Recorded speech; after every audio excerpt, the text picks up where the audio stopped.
Came to Believe, the spiritual adventure of AA as experienced by individual members.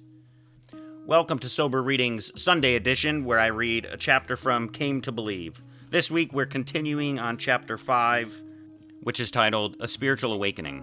I'll read the intro to chapter 5 and then we'll get back into the stories. Is sobriety all that we are to expect of a spiritual awakening? No, sobriety is only a bare beginning. It is only the first gift of the first awakening. If more gifts are to be received, our awakening has to go on. As it does go on, we find that bit by bit we can discard the old life, the one that didn't work, for a new life that can and does work under any conditions whatever. That was written by Bill W. in a Grapevine article in 1957. So let's get back into the stories from chapter 5. This week we're beginning on one titled, On a Winter Day. Nearly 9 months had passed since I had taken a drink, and I was miserable.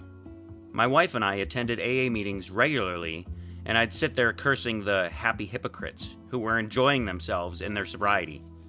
I felt sorry for myself because I had no job. Of course, the type I wanted was at least the vice presidency of a large firm.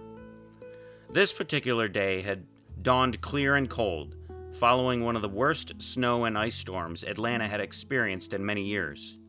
Trees, poles, and power and telephone lines were down everywhere. Ice and snow blanketed everything in sight. As I moped around the house, my thoughts turned to the previous summer, when I had escaped the misery that surrounded me by helping with the Little League baseball team.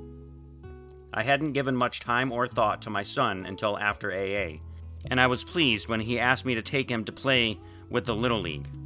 The team coach turned out to be a man I had played ball with when we were kids, and he asked me about helping out with the team. Naturally, I was delighted. That summer, we lost a little boy in our league. He was cycling home from the ballpark, and a drunk driver ran him off the road and knocked him from his bicycle. When his head hit the curb, he was killed. This boy so loved the Little League that his parents asked and readily received permission to bury him in his uniform. They bought a lot on a hill in the cemetery overlooking the Little League ballpark and buried Jimmy there, facing the field. This icy morning, I got into my car and drove up that cemetery hill as far as I could go, then got out and walked the rest of the way to Jimmy's grave. This was one of the most beautiful days I have ever seen in my life. Not a twig was moving, the sky was clear blue, the quiet was disturbed only when a little dog ran across Jimmy's grave, and I thought Jimmy would have liked that. As I stood there beside his tombstone, I remembered an old favorite hymn of mine, In the Garden. Standing there, I felt God's hand was on my shoulder, and we had a wonderful visit of meditation together. Then a sense of guilt and shame came over me. I had been a drunk. All I had to do was take one drink, and I could put another little Jimmy on the side of some hill like this one. I wouldn't have to stay drunk for a month or a week or a day. All I had to do was to take one drink, and I would be capable of killing a child. I knew I had to have a new beginning, and this beginning had to be here. I could not start anywhere else. I had to let go of the past and forget the future. As long as I held on to the past with one hand and grabbed at the future with the other hand, I had nothing to hold on to today with. So I had to begin here, now.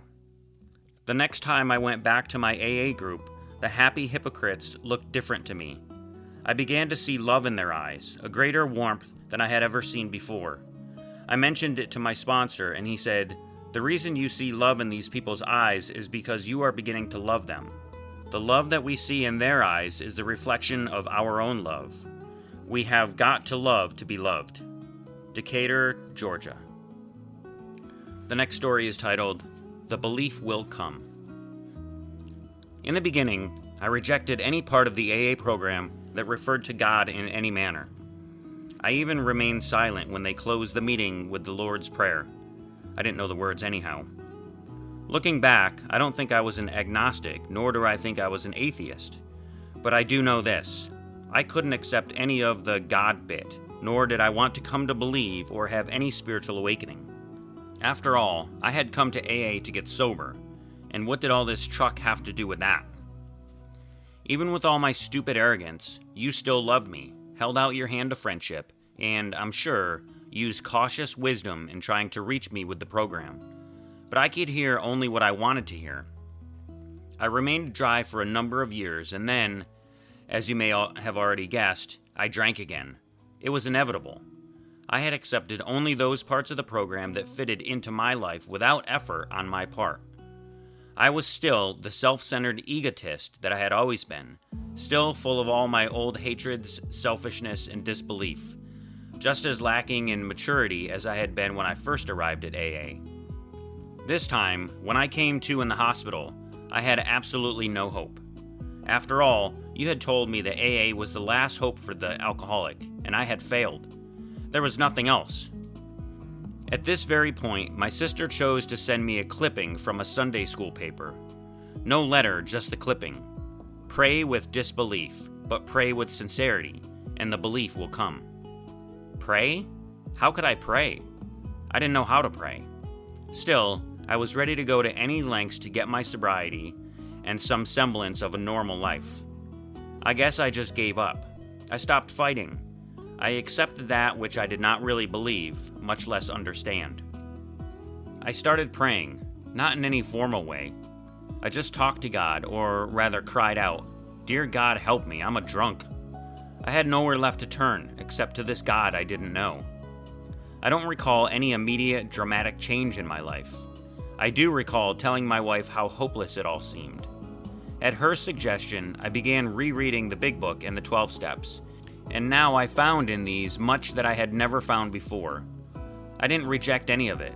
I accepted it just as it was written, nor did I read anything into it that wasn't there. Again, nothing changed overnight. But as time has passed, I had acquired a blind and, yes, childlike faith that by accepting a God I don't understand and the program of AA just as it is written, I can maintain my sobriety one day at a time. If I am to have more than this, it will come as time goes by, just as other good things have come. I no longer find it necessary, as I did for years, to prove my disbelief in God by my every thought and deed, nor do I find it necessary to prove myself to others. No, the only accounting and the only proving I have to do is to myself and to God as I understand Him, or don't understand Him. I'm sure that I shall err from time to time, but I must learn to forgive myself as God has forgiven me for my past. I think I have had a spiritual awakening, as undramatic as it may have been, and that it will go on and on as long as I continue to practice this program in my daily affairs. To me, there is no spiritual side to the program of Alcoholics Anonymous. The entire program is spiritual. In my view, some of the evidences of a spiritual awakening are maturity, an end to habitual hatred, the ability to love and to be loved in return, the ability to believe, even without understanding, that something lets the sun rise in the morning and set at night, makes the leaves come out in the spring and drop off in the fall, and gives the birds song. Why not let this something be God? St. Petersburg, Florida. The next reading is called On a Big Screen. I drank for about 28 years, starting out as a social drinker, becoming a periodic drunk, then a compulsive drinker. My drinking cost me my home, my first wife, my children, and just about everything I had ever worked for all my life. I was arrested for being drunk in public. I developed TB, and I knew that my heavy drinking had probably brought it on. In 4 months, I was in and out of 4 alcoholic wards in different hospitals. On my release from the last one, I stayed drunk for 3 solid weeks and woke up in jail again. I thought I was there as before for being drunk in public, but after asking, I found that I had committed a felony. On a cold morning, I entered the penitentiary to begin a 5-year sentence. After being processed and taken to my cell in the receiving unit and hearing that iron door slam behind me, I thought this was the end for me. I had gone just about as far down as I could go, and I felt there was no hope. In the next 5 weeks, I sat in that small cell and blamed everyone but myself for all my past and present troubles.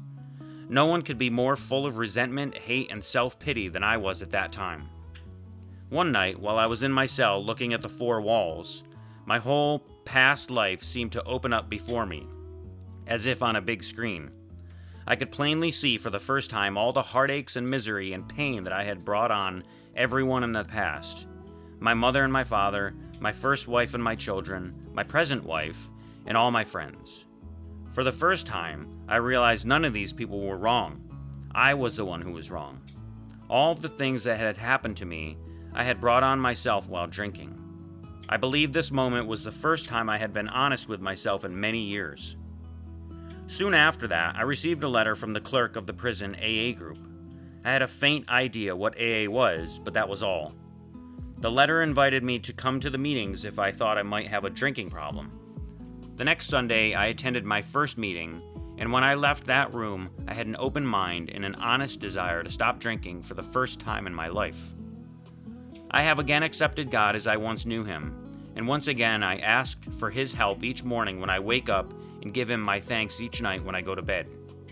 I have my loving second wife back again, and she also is an AA member now. Last February, I had my first anniversary in AA. Today, I am living in a minimum security prison on a farm. I have a parole hearing coming up, and with the grace of God, I will be home soon with my wife and family. If it had not been for the spiritual awakening I had that night in my prison cell, if I had not once again come to believe in a power greater than myself, none of these things I have today would be possible. Jefferson City, Missouri. The next reading is called A Testimony of One Life. What a topsy-turvy life this is. As a Pharisee, I used to thank God I was not like the alcoholics I met. I always tried to be a metaphysician priest. That was my line. Someone described a metaphysician as one who stumbles into a dark room to look for a black cat that isn't there. Instead, I became an alcoholic priest. The progression of this disease catapulted me into outer space. An excess of chemical propellant overworked my sensory mechanism, like the crippled Apollo 13 spacecraft. I was almost stranded on the dark side of the moon. I could not manage the added power. I was not able to control this by myself. I needed a helping hand, the spiritual reserve of a higher power. I felt like a man in a tunnel with no opening at the other end, or like a driver wearing sunglasses at night. Today, my brain has cleared with the grace of clarity. I am more than clay, more than earth. In the liturgy of the Eucharist, I daily read that He first blessed this bread, then He broke it. He tested me with a personal affliction, a recognized disease. The sheath of a seed must be broken to open it to the nurture of the good earth and the warm sun. So I must lose my old self to grow into another, must die in a former life for a renaissance to a new future. Sometimes I have failed, but I am not a failure. I have made mistakes, but I am not a mistake. This, then, is a testimony of one life. I must amend crucial chapters of an inner odyssey, never written, never expressed. A vision cleared of fumes and foam can now choose the contents of the next chapter, for this human envoy is the service of others. I must give to keep and never take back. Now I can dream.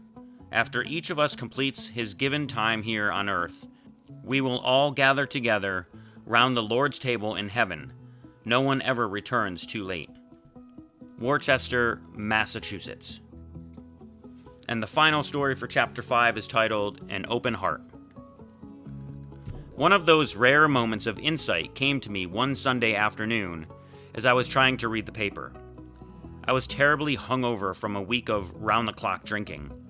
Suddenly, the words on a page hit me. The number of times that you win or lose is not important. The only thing that matters is the number of times that you try. For several years, I had tried to get someone else to solve my problem for me, but I had not realized I was doing so until that moment of insight. That you try. I was exhilarated. Now I knew that I was an alcoholic and that I had the only qualification for membership in AA, a desire to stop drinking. It seemed that I could see a wall crumbling before me, a wall that had separated me from other people. I had never known it existed until I saw it crumbling. Even though I had been considered friendly and gregarious, now I saw that I had really never had a close relationship with anyone. I was not unhappy about this revelation because, now that my attitude was different, I could remember things people had said at the AA meetings I had been attending off and on for 3 years, and for the first time they had full meaning. Mainly, I remember and came to understand the words, "keep an open heart." Prior to this gift of insight, I had not known that my heart was closed. Now I knew, because it was opened. I could now ask and receive help, and I hoped that someday I would have something to give. I felt free and light and good. I would no longer block out love if I kept my heart open. The next evening, I went to an AA meeting with an open heart and a desire to be sober. Life's two greatest and most valuable gifts to me. I became a part of that miraculous stream of living known as the Fellowship of AA. True friends, always available for help, relieve the tensions of my everyday living with myself. They help me, not always with a pat on the back, but sometimes with a warning, like, take it easy, and always with a sharing attitude, not, you do this, but I'll do that. Many spiritual insights have come to me through AA since that rare, beautiful moment on a Sunday afternoon. But that was the gift that made it all possible. Each day that I try to have a desire to be sober and to remember to keep an open heart, love and help flow in to me. These bounties are unlimited in AA if we are fortunate enough to have the desire. After several years, that moment is still vital, the most vital in my life, and its effect is growing to include non-AAs as well as AAs in my world of help. I had nothing to do with this gift coming to me, so my gratitude is beyond description. It did not take me back to the person I was before drinking or in my active Sunday school days. It gave me a new life, rather, life itself, because I had attempted suicide and had been hospitalized in private and state mental hospitals. It must have been spiritual. It was neither intellectual nor physical, that's for sure. I believe it was God as I understand Him, working through the love and understanding available in AA. May I keep my heart open. The joy which can come to an open heart is unlimited. New York, New York. And that concludes Chapter 5 from Came to Believe. Join me next Sunday as I begin Chapter 6, which is titled The Search. Here's the intro. You are asking yourself, as all of us must, who am I? Where am I? Whence do I go? The process of enlightenment is usually slow, but in the end, our seeking always brings a finding. These great mysteries are, after all, enshrined in complete simplicity. And Bill W. wrote that in a letter in 1955. So join me next Sunday as I start Chapter 6 from Came to Believe. Thanks for listening to Sober Readings. You can find the latest episodes at soberreadings.com, and while you're there, click the link to follow the show, send me a message if you'd like to share feedback or to be a guest reader, drop $1 in the donation basket, and don't forget to grab a copy of my book, I Love You, Don't Do Anything Stupid, and that is a memoir of addiction and recovery. Take care of yourself and each other, and remember, just for today, don't drink, go to a meeting, and keep coming back. Have a great day. And as my friend Larry says, best day ever.